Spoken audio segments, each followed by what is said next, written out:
vous remercie. Merci Madame. Nous arrivons à la discussion générale. Monsieur Olivier Falorni est le premier orateur inscrit pour le groupe radical républicain démocrate et progressiste pour 10 minutes.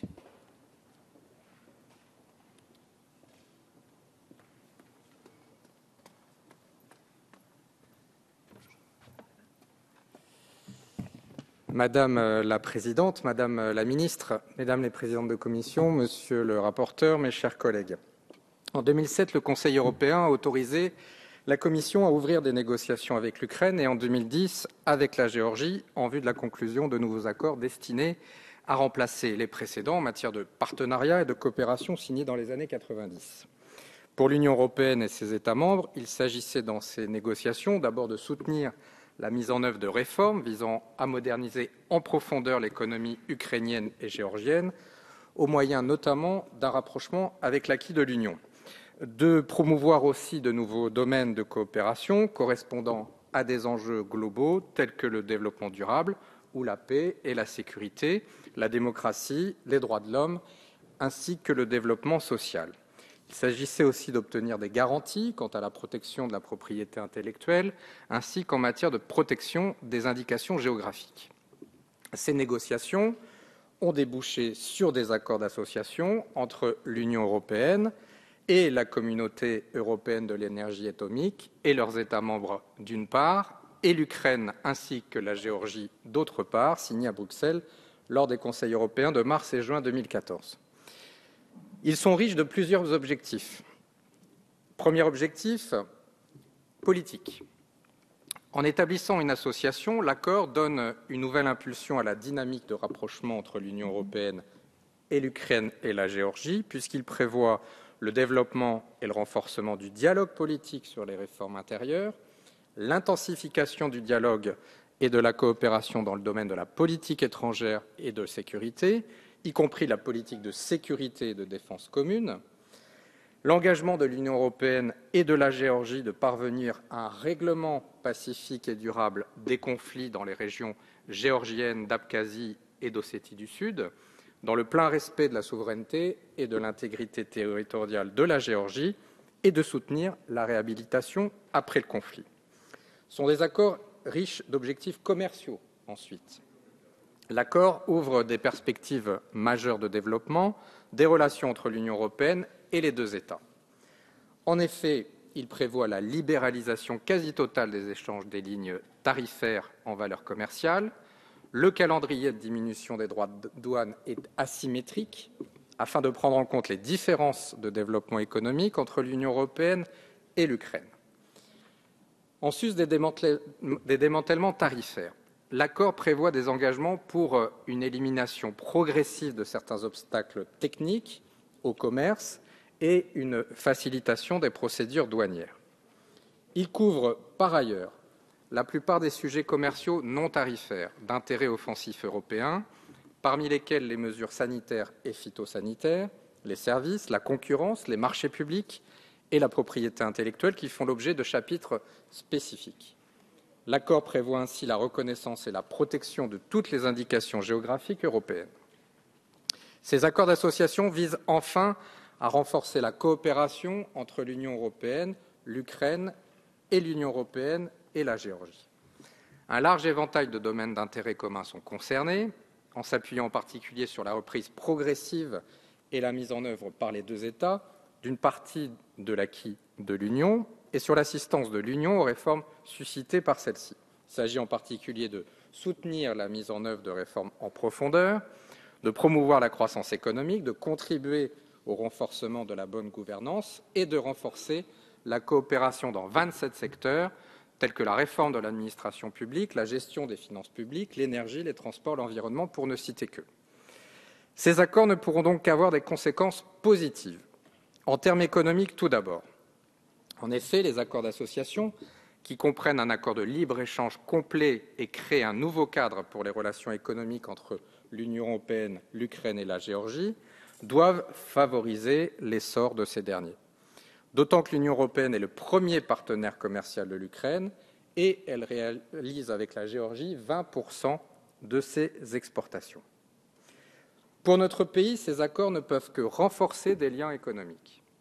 Avec 2,2% de part de marché La France est le 4e fournisseur européen de l'Ukraine et ce dernier, notre premier partenaire commercial dans la région, hors Russie. L'Hexagone est en outre le 8e investisseur étranger en Ukraine, avec plus de 160 entreprises françaises implantées dans les secteurs de l'agroalimentaire, des services, de l'industrie et des mines. Quant à la Géorgie, même si pour les entreprises françaises, la portée économique de l'accord devrait être relativement limitée, il permettra d'intensifier nos relations commerciales et ouvrira de nouvelles opportunités.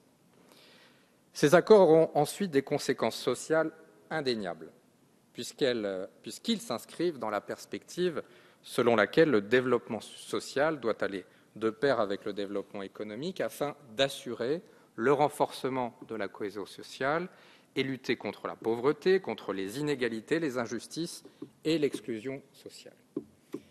Ainsi, ces accords visent à contribuer au développement socio-économique de l'Ukraine et de la Géorgie, notamment par une vaste coopération en matière d'emploi, de politique sociale et d'égalité des chances, de santé publique, d'éducation et de formation. En stipulant par ailleurs dans certains domaines l'engagement des deux États à rapprocher progressivement leur législation de celle de l'Union européenne et des instruments internationaux en matière de droit du travail, de non-discrimination et d'égalité entre les femmes et les hommes, ainsi que de santé et de sécurité au travail. Cet objectif de contribution au développement socio-économique de l'Ukraine et de la Géorgie est également décliné dans le volet commercial des accords, affirmant la volonté des parties de promouvoir le développement du commerce international de façon à le rendre propice au plein emploi productif et à un travail décent pour tous.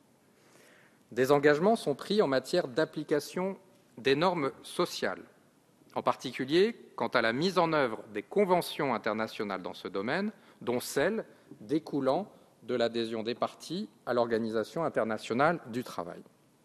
L'accord vise par ailleurs à renforcer la participation de la société civile dans les relations entre l'Union européenne et les deux États, au moyen notamment de la mise en place, dans le cadre du volet commercial de l'accord, d'un forum mixte avec les organisations de la société civile et de l'institution d'une plateforme de la société civile disposant d'un pouvoir de recommandation à l'intention du Conseil d'association.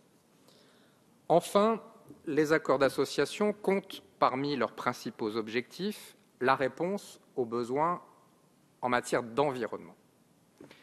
Le renforcement de la coopération entre l'Union européenne et l'Ukraine et la Géorgie en matière d'environnement et de lutte contre le changement climatique doit contribuer à la réalisation de l'objectif à long terme de développement durable et d'économie plus verte. Cet objectif fait l'objet d'un chapitre spécifique du volet coopération des accords, lesquels stipulant l'engagement des deux États à rapprocher progressivement leur législation de celle de l'Union européenne et des instruments internationaux. Sont en particulier visés les textes relatifs à la gouvernance environnementale et la prise en compte des questions environnementales dans d'autres domaines d'action, comme la qualité de l'air, de l'eau, la gestion des déchets et des ressources. Cet objectif est incorporé de façon transversale dans l'ensemble des accords, et notamment dans leur volet commercial, dont un chapitre, le 13e, est consacré au lien entre les politiques commerciales, sociales et environnementales. Promouvant une approche globale du commerce et du développement durable, ce chapitre réaffirme l'engagement à prendre des mesures en faveur du développement durable, eu égard notamment à l'interdépendance du développement économique, du développement social et de la protection de l'environnement. En outre, des engagements sont pris en matière d'application de normes environnementales, en particulier quant à la mise en œuvre des conventions internationales dans ce domaine. Par conséquent, Madame la Ministre, mes chers collègues, le groupe radical républicain progressiste et démocrate soutient ces deux projets de loi, car les autorisations de ratification d'accords d'association dont ils sont porteurs visent à renforcer le dialogue politique et les échanges économiques et commerciaux entre, d'une part, l'Union européenne et, d'autre part, l'Ukraine, la Géorgie. Et c'est pour toutes ces raisons que nous voterons bien évidemment en faveur de ce texte. Je vous remercie. Merci.